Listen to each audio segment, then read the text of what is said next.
Hello, my lovely soul, and welcome to Unstoppable Confidence. I am your host, Lauren Glick. I am here to bring you my energy, my motivational speaking, and me being a confidence mentor. My mission is to inspire women to own who they are, step into their higher selves fearlessly, and live a life with unstoppable joy. On this show, we are going to cover everything from aligning your life to your higher self, setting boundaries, self-growth, and living a purpose-driven life. Let's get you living a meaningful life you cannot wait to wake up to. Stop driving and start living with ease and abundance. Cheers to living a magical life.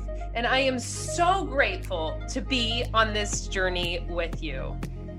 Now, let's head into today's episode.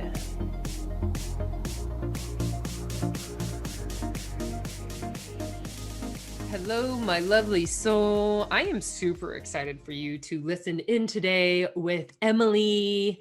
She is not even through her story. She's like in it right now of all the things and changing and pivoting. And well, aren't we all in that? But she is a new entrepreneur and is soon to be retiring and really getting, well, actually, by the time you're listening to this, you will be retired. So things are changing. The only constant is change. And excited for you to listen in on Emily's story because boy, this is a good one. All right, love. See you on the other side. So, hello, Emily. It's so good to have you today on Unstoppable Confidence. I am absolutely stoked. And any woman that is in the service has a huge piece of my heart. So, thank you so much for your service. Oh, thank you. Yeah, of course. And today I'm really excited because the guests that I've had on my podcast have already kind of gone through a huge hump in entrepreneurship. And Emily, I'm so excited for you to tell your story because this is like you are an entrepreneur now in as a side from being in the military, but I'm not going to ruin your surprise. Would love for you to well, obviously everyone's like, okay, she must become an entrepreneur because like this is that's what you talk about, Lauren. Would love for you to talk about how you got into the military and yeah, let's start there. How did you get into the military? Oh, I was going to ask like a number of questions. I was like, no, let's just have one at a time. yeah. So, are you ready? This is really Yes. funny. I joined the military at 17 years old as a Ooh. junior in high school Oh my. on a dare. No. On a dare. So we had this recruiter come to the high school, very attractive man, you know. And you're like, I want to know him. Says Emily, could this be a better story? And so he would always come, you know, during lunchtime and everything. And one day he was like giving away t-shirts. So I was like, oh, okay, I'll go talk to the cute recruiter and wrote my name down. And so I kept seeing him. And at our high school, you had to sign up for a career day seminar when you were a junior. They wanted you to get ready for like high school applications and stuff. So we signed up. Your parent had to come with you. And at that time, my mind was on med school. I was like, all right, I'm going to go to med school. The med school of choice in the state of Virginia at the time was UVA. The University of Virginia. And my mom was like, Emily, we can't afford to send you to UVA. Like you're going to have to figure something out. So when you went to the seminar, you had to sign up for 2 classes to go listen to. Yeah. So my mom signed me up to go speak to the military recruiters. And I signed up to go to the UVA med school seminar. So we went to the UVA one, and then mom was like, all right, you know, come on, let's go to this one. And so we go in and I see all of these military people. I'm like, what am I doing here? So of course they get, you know, all of your qualifying information like we do as entrepreneurs, and they get my contact information. And so I leave, and from that day forward, they were calling me every single day. And I was like, no, no, no. Like, I just did this because I had to. And so I start telling my friends about it. And at the time, like, I was a very girly girl. Like, Mm. I danced, I sang, I played basketball, but I mean, my love was for ballet and jazz and lyrical. Really?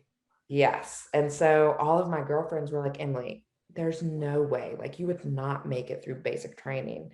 And I was just that type of girl. Like, if you told me that I could not do something, like, I'm going to do it just to prove to you that It's I so have. funny. That's like me and fire too. Cause I remember a man told me I couldn't do it. I was like, because my upper body is too weak. You think I can't do it. So what did I do? Started working out like a shit ton and doing my push-ups, you know? I was like, he Exactly. can't tell me I can't do that. And then I got really strong. Yeah, exactly. And I think that's one of the superpowers of women, Yeah, right? I think so too. Yeah, It 100%. I love it. So from there is when what branch of the military were you in? Did you finish out high school? Yeah. So I joined. My mom had to co-sign with me. She had to Mhm. go and co-sign my contract. And the only reason that she co-signed is because she thought that National Guard units did not deploy overseas. Good job, mom. Yeah. So I finished out my junior year. I went to basic training the summer of my junior year, Yeah. back to high school, finished out my senior year. And then 10 days after I graduated high school, they flew me to San Antonio, Texas, where I Mm, was for 4 months completing my Army combat medic training.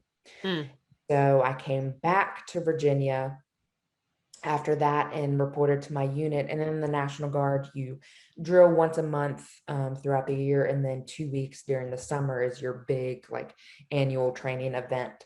And so I came back home and I reported to my unit and found out that they needed medics to deploy to Iraq. mm. And at the time, I was like, I'm 18 years old. I didn't have any kids. I didn't have a serious boyfriend. So I was just like, let's do it. This is what I signed up for. Might as well. Let's do it. And my mom could have killed me. I love it. She was so, um, she's one of the strongest women I know. And she, looking back, I'm so thankful. She never let me hear her cry on the phone, when Yeah, I would call back home and stuff. But when I got home, everybody told me, Emily, your mom was just a hot mess express. that's really Um, funny. right. So I think that's where I get the stubborn, persistent, Yeah. strong-minded So you gene. were a combat medic? Yeah, yeah. So Wow, yeah. that's rad. And so I came back home and then volunteered for that deployment. And Mhm. I was attached to an all-male cavalry unit, which in the military is basically a mechanized infantry unit. So they work from vehicles. And so I was one of 5 females in my unit. I was the only female medic in that unit. Wow. And this was the first time that the cavalry had mobilized with females attached to their unit. Wow. So on paperwork, when I went overseas, on paperwork, I was documented as a male cook. Oh, Mhm. wow. Yes. Yeah. That's kind of ridiculous, It was actually. insane to me. And the first time that I saw that on paperwork, I was like, what? Like, Yeah, like how did why? you, right? But it was insane. It was the best and worst year of my life, Oh, I all bet. in, all in I one. I grew up so oh, much. I bet. Yeah. I mean, because it takes a lot of confidence to step out there and be like, okay, I'm here. And then it also takes a lot of confidence to keep that momentum going throughout your career as well. Because I have a lot of similarities with my fire department as well, being very extremely an aggressive department, which is just that we're busy all the time, right? And having to earn the respect of the male counterparts and owning that. And not only that, but also consistently having to prove yourself as a female in the field. It's like they're always constantly watching you. And it's like, oh, Lauren, or oh, Emily's doing this. Let me just watch to make sure she's like, it's like, really? Like, I've been here for 10 years. You think like by now you would understand I could do the job. Did you have any of that same experience in the military as well? Oh, absolutely. Absolutely. Ugh. And you know what, the military in and of itself, like I'm sure you experienced in Yeah. the fire world, it's a culture in and of Oh it, yeah. right? 100%. Uh, and when you go into it, you are working with the good old boys, Oh right? yeah. As a female walking into this culture of an all male, rough and tough, go get 'em Yeah.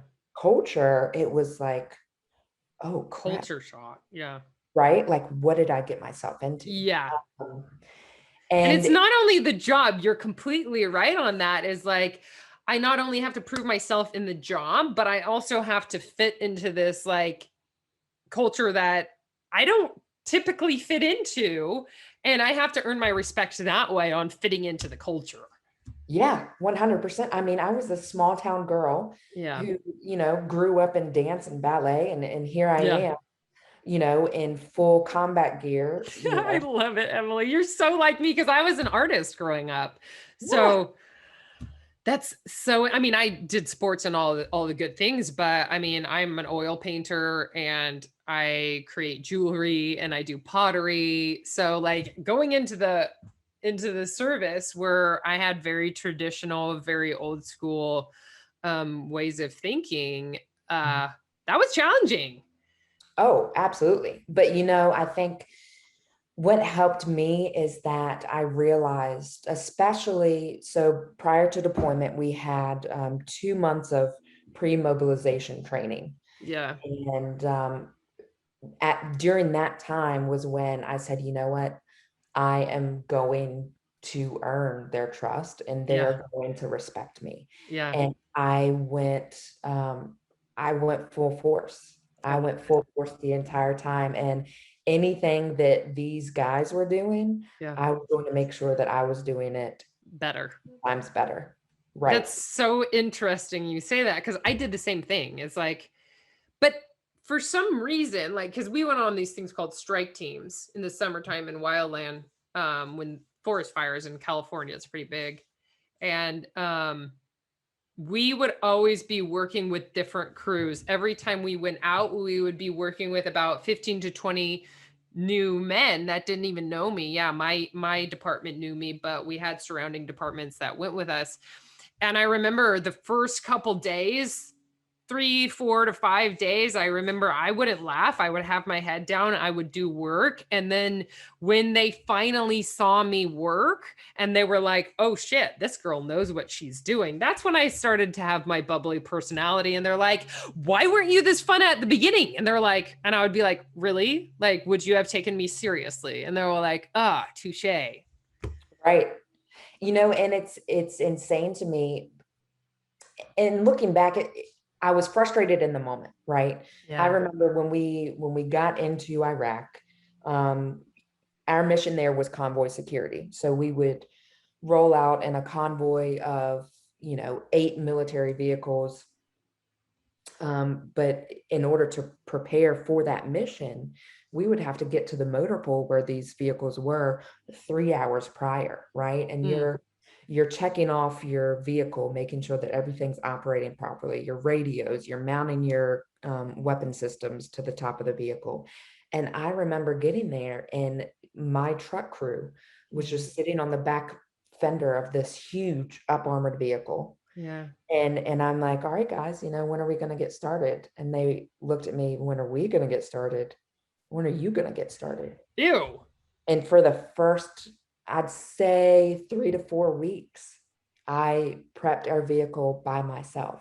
And, it initially it made me so angry, but I used that anger to fuel Your drive. my drive to show them, you know what? I will mount this crew serve weapon to the top of this vehicle by my damn self. And you are going to realize that I deserve to be here just as much as you do. God, men are so obnoxious sometimes, but so are women. But that's so, as we talked about that before, nothing against you ladies. I love you all, you know that.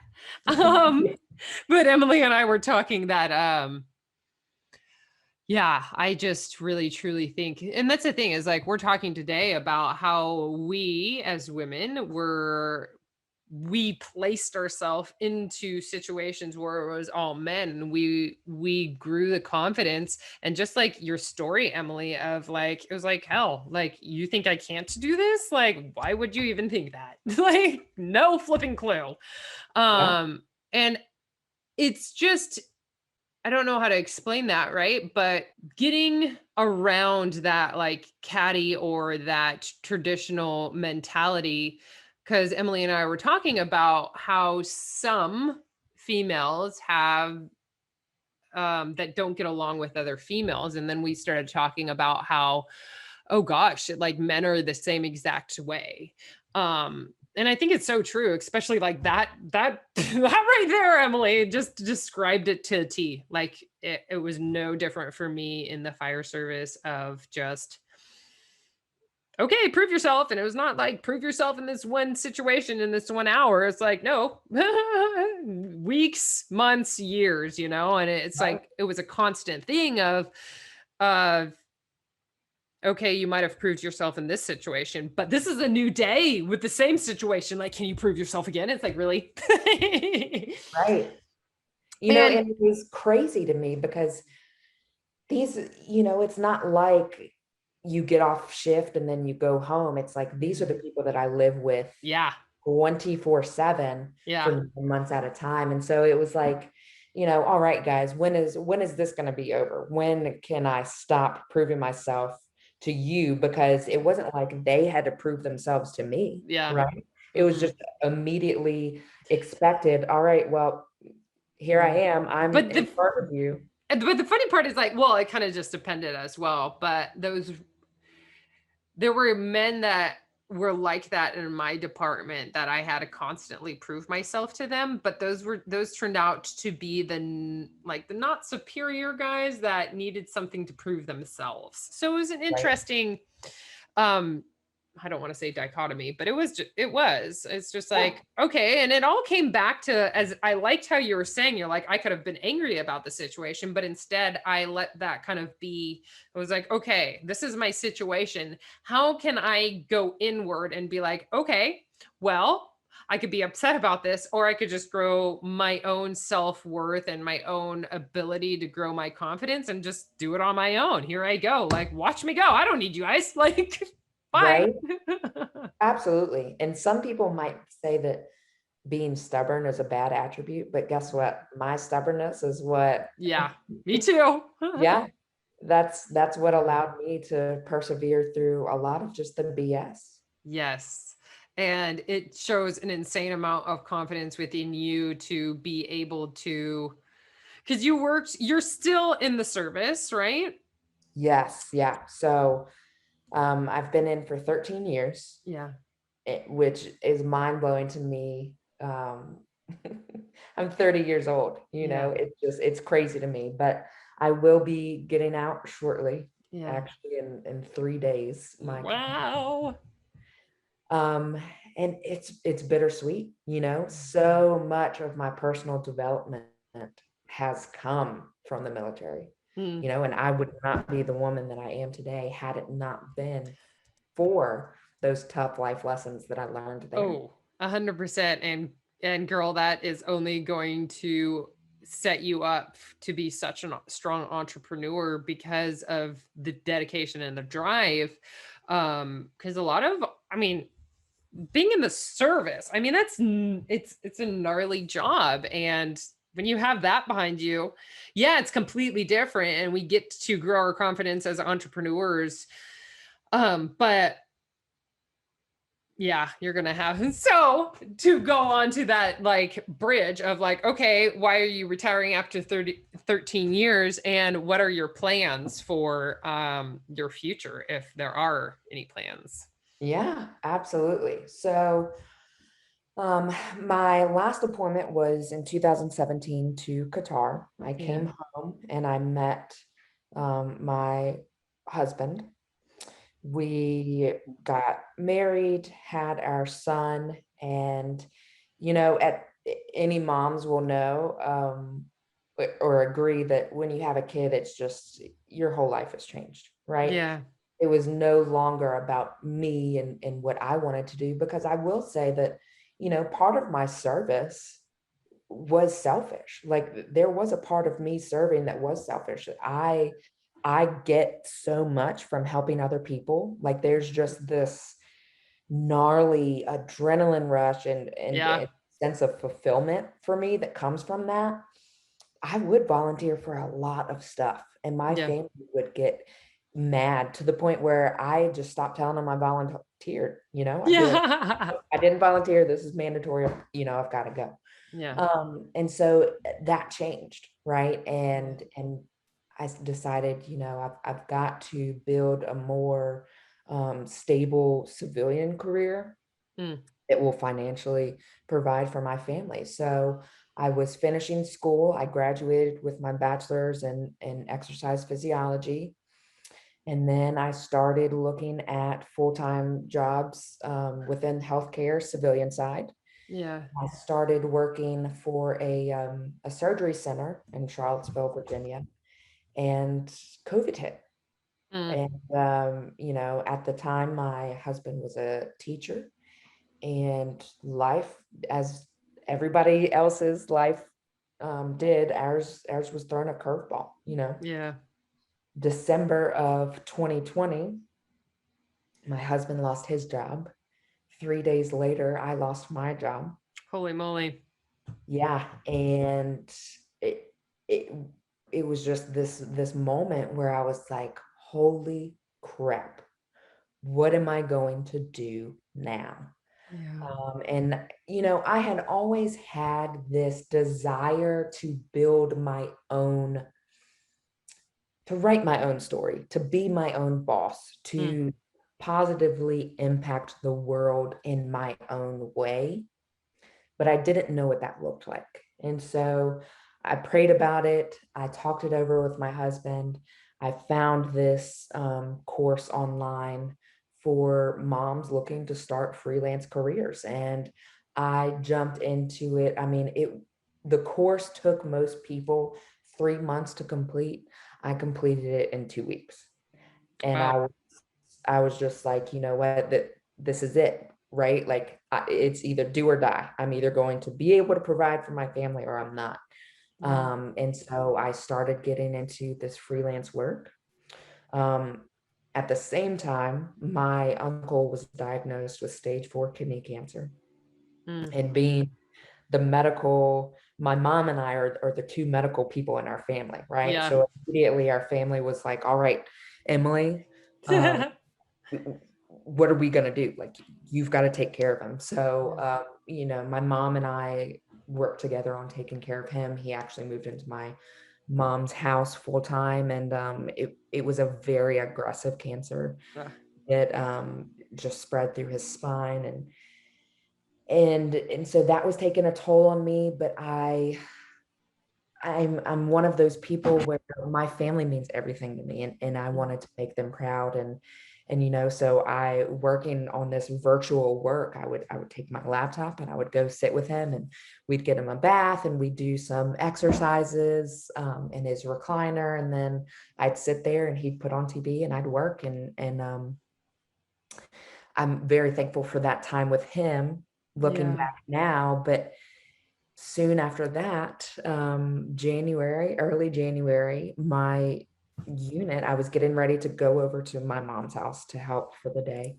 And I got a call from my unit, and they said, hey, Sergeant Anderson, you need to pack your bags and report to the armory ASAP. And I was like, what are you talking about? Like, this is a joke. have you not watched the news? I'm like, no, I don't watch the news anymore. I'm sorry. I can't handle the news. Yeah. And they were like, well, we're heading to DC and we're expected to be there within the next 12 hours. And so I'm like, all right, well, here we go, Yeah. And I remember my son was down for a nap. My husband was in the living room. And I've run in there. I'm like, you need to turn on the news. And so we look at the news and see what's happening in DC. And, this was the first time that I was being activated for civil unrest, Yeah. having a child. Wow. And so immediately my brain is thinking, what is going on? I've spent at this point in time, 12 years serving my country in order to keep a war from coming to our home front. And Yeah. looking at the news that day, it looked like a civil war was coming to our nation's capital. And so Yeah. it brought everything full circle for me. And I had to leave my son, and that was one of the hardest moments I've ever had in my life. And I just remember getting there, arriving to DC, and thinking, what in the world? We strolled up on this bus Yeah. and look out the windows, and I see these people in uniform walking the rotunda of the Capitol building. I was like, that's got to be special forces or something. Like, they're not going to let us in there. Yeah. And somebody gets on the bus and it's like, all right, get off. We're going into the Capitol building. And I'm like, what? Like, I am going inside of the Capitol building. It was the most surreal Wow. thing, and the entire time I'm thinking, I can't do this anymore. I don't want to do this anymore. And it wasn't from a place of not wanting to serve. It was from a place of now realizing that my priority was my family. Wow. So we set up camp in the Capitol, and our unit began to run 24/7 security around the Capitol building. And so we primarily worked on night shift. It was very, very crazy the first couple of days. We all had to get on a certain schedule, but once we did, we started working night shift. And so I don't know if any of you have been to DC in January, but Lauren, it was freezing. No, It I was haven't, but freezing cold, and the buildings are just so tall. It was just this wind tunnel. ah, Um, and I went to work. I was getting ready for shift. I was riding the bus into the Capitol building perimeter, and my mom called me and she said, Em, I need to tell you something. And I just knew from, you know, the yeah, moment that she said that, and my uncle had passed away. And so that was a very, it just felt like everything that could be against me was against me right now. As a yeah, mom with a young baby, taken away from home in a situation, I love my country so much, and to see this happening, yeah, it was just heartbreaking for me. And then to have that happen, it was a lot of guilt and a lot of pain. And then actually 3 days later, I found out from a series of events that my husband was having an affair. holy moly. Yes. So that night I went on shift, and I was standing in pitch black, in the freezing cold. I had some hot hand warmers and my gloves, and I'm just sitting there with my bulletproof vest on, and I've got my hands tucked into my vest, and I'm just sitting there, and I'm like, wow, is this the story that I'm going to let be my story? Yeah, Like, is this it? Like, I have been through so much. I have seen so much. I have overcome so many mm, things. yeah, Is this really it? And I mean, it was dead silent. I'm just sitting there talking to myself. And then all of a sudden I hear this voice, which I call God, yeah, say, Emily, you just have to keep writing. mm, You just have to keep writing.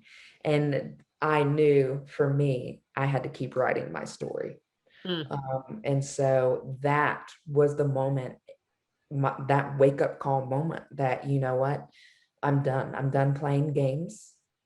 I'm not going to be sitting on the bench anymore, just watching, the plays be made for me.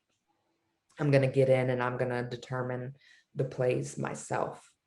And so that was very powerful for me because up to that point, I had been getting a lot of resistance from my husband at the time about the business, Mm. not supportive, doubted it, told me I would never be able to sustain, a financial security. And so I said, you know what, that's it.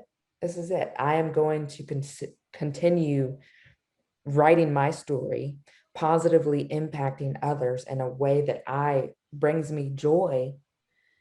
And that stubbornness came back again, I love it. and was like, you know what, you told me I couldn't, I'm going to show you. And that confidence, it was like I was taking off this weighted blanket, just like threw it away. And I was like, no more. I am going to stand up and prove to myself and to the rest of the people watching that I'm plenty capable. I've done more difficult things, right? And that's where my past experiences in the military really reinforced my confidence. Like, if I could do that, Oh yeah. I can do this. Oh girl, I feel you on that one 1,000%. And that's what I was saying, that you're making, like, you have already started as an entrepreneur, and just having that background is so strong. Um, and I absolutely love it, because we've been in life or death situations, and it's like, okay, well, this is only anxiety over here with entrepreneurship. I could get through that, like whatever, I love that story. That was awesome. Thank you. And I love your passion and determination for being like, okay, if I did that, I 100% could do whatever is put in front of me. Yeah, absolutely. And, Yeah. and there's freedom and release to come from pain, Oh yeah. right? And that has been a huge lesson learned for me just in this experience. There, don't get me wrong, there were days where winning for me was getting out of the bed and getting a shower, Yeah. and this is for all of the listeners who are going through a similar situation. Look, I'm currently going through this situation. Like, my divorce is not over. Yeah. It is a very painstakingly emotionally trying time, but I have gotten out of a toxic and trying relationship, Yeah. and am better off for it, and am watching myself grow in ways that I never Mm, could have grown in the military. I Like, love it. those challenges did so much for me. Yeah. The challenges that I'm facing now are allowing me to grow in such a different way. Mm, I love it, Emily. Yeah. And as an entrepreneur, what are you, because I was going to be like, I know what you do, Emily. What do you do as an entrepreneur? And how are you going to kind of move into that? What are your thoughts on how is that going to move forward for you? Yeah. So, funnily enough, when I was working at the surgery center, one of my favorite surgeons that I worked with told me one day, he said, Emily, you are one of the most genuine conversationalists, Yeah. right? He said, most people that I meet like to talk, but like to talk about themselves. And he said, Yeah. you just love getting to know people. Yeah. And I remember him saying that. And on the ride home, I was like, he's right. Like, I legitimately, like, and you can attest to this, working in Yeah. healthcare, you really have to enjoy learning how things work, Oh right? yeah. Yeah.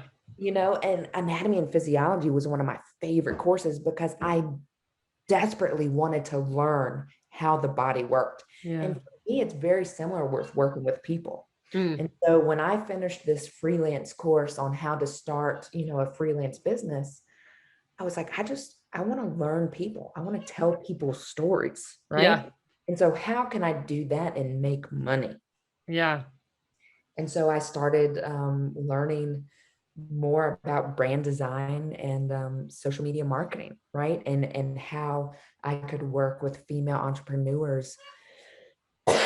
Sorry, because It's okay. I feel like females, we like to stay humble a lot. Mm-hmm. And female entrepreneurs, oftentimes that keeps them from showcasing and showing off their value to the Yeah. world. Yeah. And I said, you know what? I'm going to do it. I'm going to go in there and I'm going to meet women and I'm going to learn their story. And I'm going to prove to them that not only do they deserve to tell their story, but the world deserves to hear it. And so that's what I started doing. And I think that my passion for that really came from the ability that my situation has given me to stand confidently in my story. Mm. I And love it. yeah, and just really be at peace with, you know what, this is who I am. I'm proud of the woman that I am, and I will not sit down in the middle of a storm, and if I Mm. can do it, so can everybody else. Ooh, I love that. And speaking about brand stories, like I really think that I don't think anywhere on your Instagram you talk about being a combat medic, do you? No, I don't know. It just makes you stand out a little bit, Emily. But I know it. I know it. um and I love because right now you're primarily working one-on-one with clients, right? Yeah, so primarily right now I'm working with clients on their social media marketing strategies, and it's just freaking fun. Like I wake up every single morning, and I'm just like excited. That's awesome. Look, my day, I do not have a clear plan to Yeah, any single day, me neither. right? I've yeah, we've talked about this. I Yeah, wake up and the only thing that I know I'm going to do is brew coffee. yeah, Okay. After that, who knows? But yeah, I wake up every single day so excited to figure it out. yeah. I'm a creative person, and I'm a good writer. I can say that humbly because my mom was very, very adamant about me knowing how to write. And I love doing that for other women. I enjoy empowering them Yeah. to own their story, right? Like in business, nobody does business with you because of the product that you sell. They do business with you because of Yeah. the person you are, right? Yeah. And so if I can allow women to see that and to see that there are so many other human beings on this earth that want to connect with you Mm. and want to receive the value that you have to offer, gosh, like it just lights me up. It just freaking lights me up. It's so interesting because just listening to your stories, I mean, our stories are so similar in empowering women through owning their worth and through their words and their stories. We just do it in different ways. And from our backgrounds, it's just so strong, Emily. I can't wait to see where you go with all of this because you are such a strong grounded individual, and even though you are going through challenging times right now, you still show up, and I think that's the strongest thing that you can do, and focusing in on the good and those things that you do have control over, I think is really strong and powerful.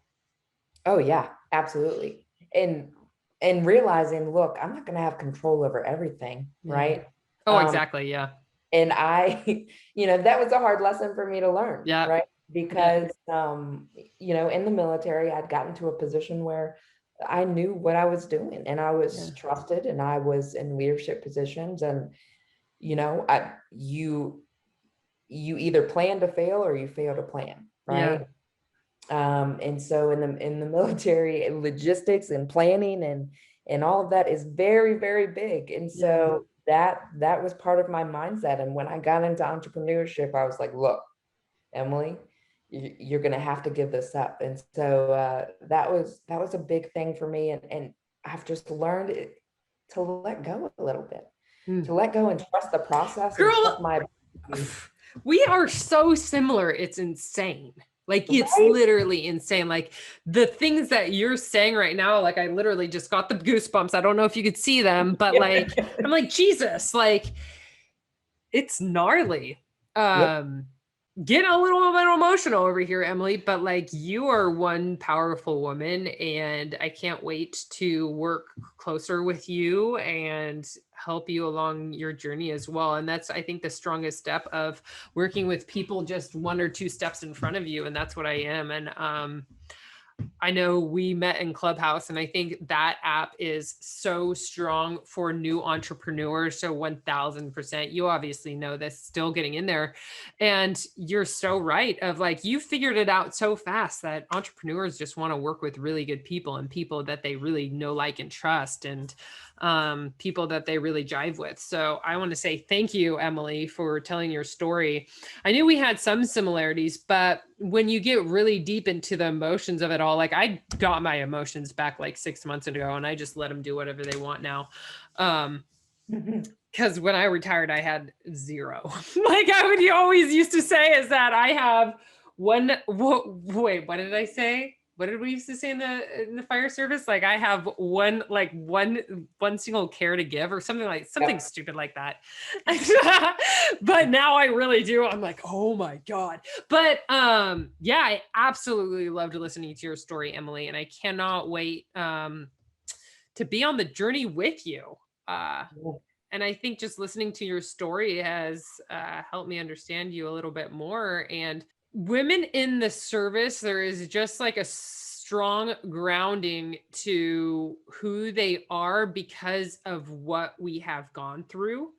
And that's why when there is a woman that has truly gone through, 5, 10+ years of being in the service, it's like, they know what's up, and you're completely right with once you, because in the service we're literally there, and we're trying to control situations. Like, we were put in somebody, like, as in fire, we were put in somebody's worst day, so we literally go in there and try to control what's going on. And now it's like, and I love that that already, is like, probably because you've been in different situations than me, that there is no control, right? Yeah. And once you're able, just like I was telling you about the story about yoga today, once you're able to just be like, I have no control over this situation, I am just going to do what's best for me. And that is the most confident thing that you can say, is really understanding who you are and really understanding where you can thrive and what you have control over within your own self. And that's the only thing that we do have control over, is ourself. So I loved your stories. And I nothing this, love how closely related ours are. yeah, I love it. me It's too. And I haven't had any women in the service on this podcast yet. So I'm sure there's a lot of emotions that will, when I re-listen to it, I'll be like, oh my God, because this is like, yeah, I need to just re-listen to it, because there were so many good insights that you gave. And this is why I love women that were in the service, because we just understand. And it's just a it's a different different, mentality. it's a different world. It is It really really a different is. role. And And it you makes you can't. such a strong person. So It does, yeah. and just like with fire and EMS, Yeah. you can't really, you'll never adequately describe to anybody else that doesn't live in that world Yeah. what it's like. Yeah. Um, yeah, so it's cool to meet It other is. powerhouse women who understand. Yeah. And speaking of, if you ladies, if you are listening out there and you want to be a part of the Powerhouse Women panel, it is at 3 p.m. Pacific Standard Time on Clubhouse. You could DM me or Emily for that link, even though the link is not up yet. And Emily, how can women find you if they are new in entrepreneurship or rebranding or want to get in touch with you to get to know you a little bit better and what you do? Yeah, so I just, my website just went live. Yay! So I would love for you guys to head on over to www.socialwithemily.com. I can't believe that soon, website was open. right? Wow. Right? Yeah. As soon as you go there, you will find out my love for pink, everything pink. And if you want to find me on Instagram, same thing, at Social with Emily. I love it. Yeah. Thank you so much for being here today and telling your story, Emily. It was really inspiring, and I know women have definitely got some good nuggets from it. So I wanted to say thank you again. Oh, thank you so much, Lauren. You're an absolute gem, and I'm so glad to have met you. Right back at you, girl. All right. Have a good one. You too. Bye. Bye. I hope you are so excited about where you're going, because I know I'm excited for you. Thank you so much for listening in today. If you loved this episode, it would mean the world to me if you shared it with a girlfriend or posted it on social media. Tag me so I could personally say thank you. I am so grateful. And until next time,